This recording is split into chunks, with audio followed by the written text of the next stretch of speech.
Hello! Je viens de rentrer du travail et donc je viens de retrouver Bastien sur le chantier pour qu'il m'explique un petit peu ce qu'il a fait aujourd'hui. Alors du coup je vous fais une vidéo depuis un autre point de vue qu'hier. Hier j'étais sur la butte là-haut et je vous ai parlé d'une piste en écorce de chêne qui relie la zone de roulade à la zone d'abreuvement avec l'abreuvoir à niveau constant chauffant là-bas. Et cette piste, elle est reliée par cette petite butte qu'on va stabiliser. Je vais dérouler le géotextile ce soir ou demain. Et puis Bastien va stabiliser cette piste-là la semaine prochaine ou ce week-end. Ça relie l'autre piste en stabilisé qui est au pied de la butte, là. Et on peut retourner sur la zone de roulade par là. Ou faire le tour de la butte. Aller au DAC. Ou au dortoir par ici ou par là, ou repartir à la zone d'abreuvement ou repartir dans la forêt, ah, hop, par ici. Et donc, on en revient à nos moutons. Qu'est-ce que tu as fait aujourd'hui, Bastien? Ah, l'irrigation. L'irrigation. Tu nous expliques? J'ai mis l'irrigation pour arroser toutes les parties en herbe. Ouais, parce qu'on a fait, comme je vous disais hier dans la vidéo, on a fait des petites zones en herbe, des petits paddocks en herbe pour ouvrir alternativement des petites zones d'herbe pour que les chevaux broutillent de temps en temps un petit peu au beau jour. Donc là, je suis sur la butte, on voit pas très bien, mais ça descend. Et donc là, c'est un autre paddock en herbe. Et là, il y aura un arbre. Hop, ouais, il y aura un arbre. Il a mis l'irrigation aussi par là. Ici, enfin, ça c'est l'axe de la tranchée justement. Il va y avoir un tilleul exactement, essence choisie pour ses vertus thérapeutiques. Et puis là-bas, ici là on va mettre un saule pleureur, essence aussi choisie pour ses vertus thérapeutiques. Et parce que aussi ces deux arbres ils grandissent très vite, donc ils vont faire de l'ombre rapidement.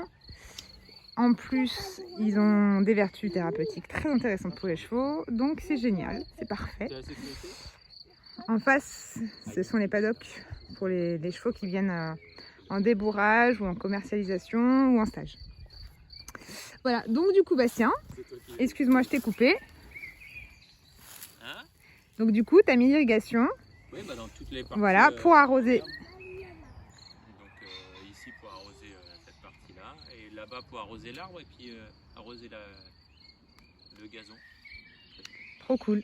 Donc l'idée c'est de maintenir après. Là on a acheté ce qu'on appelle une fraise pour labourer tout ça, enlever toutes les mauvaises herbes et puis ressemer. Bon, il n'y a pas beaucoup de mauvaises herbes, mais on va ressemer avec un super mélange qui nous avait été concocté par Madame Angélique de Carpentry, notre super ingénieur agronome spécialisé en nutrition équine et gestion de prairies, que nous vous recommandons fortement, qui fait des formations, qui fait des bilans nutritionnels, du conseil, du coaching sur les pâtures, sur les nutritions de vos chevaux.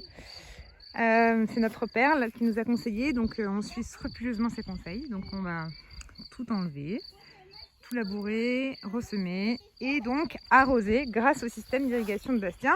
Et quand ça va sécher, on pourra réarroser régulièrement pour garder tout ça en verdure. Voilà le petit tour du soir. Et on va faire pareil du coup dans ces paddocks là. On a déjà passé la fraise ici et semé. Et on va faire pareil ici. Et oui, l'ouverture, j'en avais parlé en photo, mais je ne l'ai pas montré en vidéo. Cette semaine, on a fait une ouverture au niveau du hangar. C'est la deuxième ouverture. J'avais fait un petit article dessus pour vous expliquer l'intérêt de faire une deuxième ouverture. Il y en a une autre derrière le sureau ici. Hop, là. Pour que les chevaux puissent rentrer par ici ou sortir comme ils veulent et qu'ils ne se sentent surtout pas enfermés. Mais je vous ferai visiter le dortoir dans une future vidéo. Voilà, chaque chose en son temps, petit à petit, sinon ça fait des vidéos très longues et puis il faut qu'il m'en reste un petit peu à vous raconter. Voilà, et ben écoutez, je vous souhaite un bon week-end. Nous, il va être chargé comme d'habitude. Il y a quand même une petite récréation dans ce week-end, c'est que Bastien, il va en CSO demain. Donc c'est cool, et puis voilà, on vous fait plein de gros bisous, à bientôt.